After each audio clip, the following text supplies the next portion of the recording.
He sang about flying, but his truth was buried in darkness.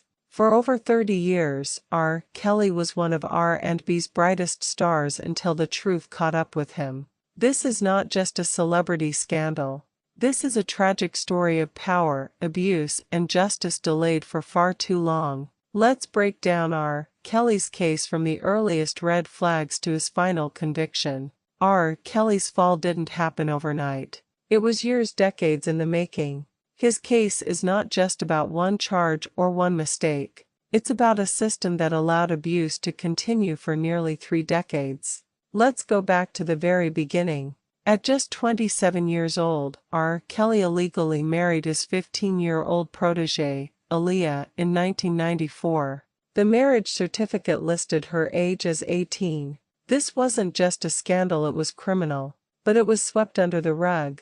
The marriage was annulled, and life went on. No charges, no investigation. The industry moved on, and R. Kelly continued to rise.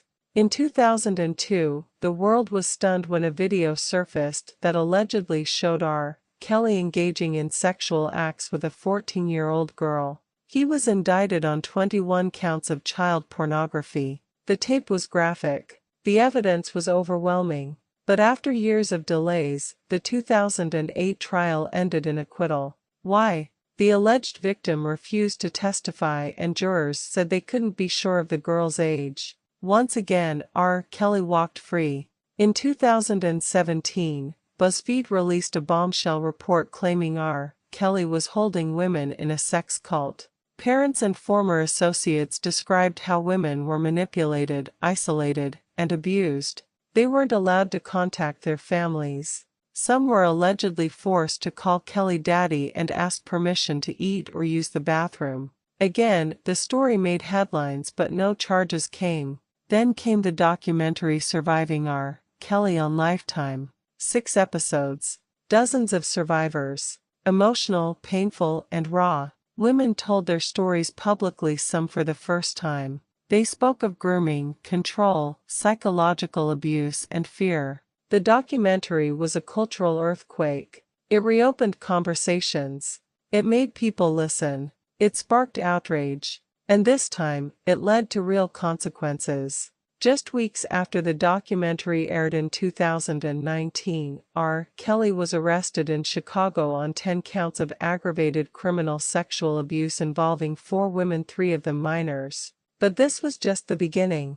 Soon, the federal government stepped in. R. Kelly was indicted on multiple federal charges in both New York and Illinois. These included racketeering, as prosecutors described a criminal enterprise that used Kelly's fame to recruit young women and girls, sex trafficking for forcing victims across state lines for illegal sexual conduct, kidnapping and forced labor for controlling victims' lives through isolation, threats and coercion, and obstruction of justice, including bribing witnesses and covering up his marriage to Aaliyah. The prosecution painted a damning picture. R. Kelly didn't act alone. He had assistants, managers, and security personnel helping him recruit and silence victims. On September 27, 2021, after a 6-week trial in Brooklyn, R. Kelly was found guilty on all 9 counts of sex trafficking and racketeering. The jury heard from 45 witnesses, including 11 accusers. Some described harrowing stories of being locked in rooms, denied food, and physically punished.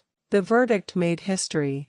It was the first time R. Kelly was held legally accountable for decades of abuse. In June 2022, R. Kelly was sentenced to 30 years in federal prison. The judge said, "You left in your wake a trail of broken lives." And for the first time, survivors heard what they'd waited years to hear: justice. But the legal troubles didn't end there. In February 2023, Kelly was found guilty again, this time in Chicago, on charges related to child pornography and enticing minors. He was given an additional 20-year sentence, with some years to be served concurrently. At this point, R. Kelly is expected to spend the rest of his life behind bars.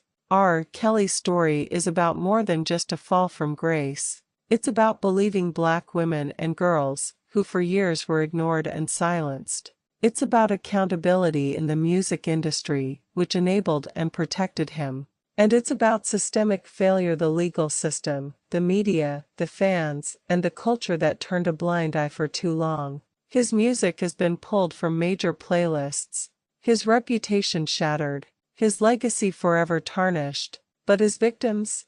They're finally being heard, and in their voices, a new legacy is being built, not of silence, but of strength. Thanks for watching. Please don't forget to like this video and drop comments. And most importantly, don't forget to subscribe and hit the notification bell so you don't miss anything.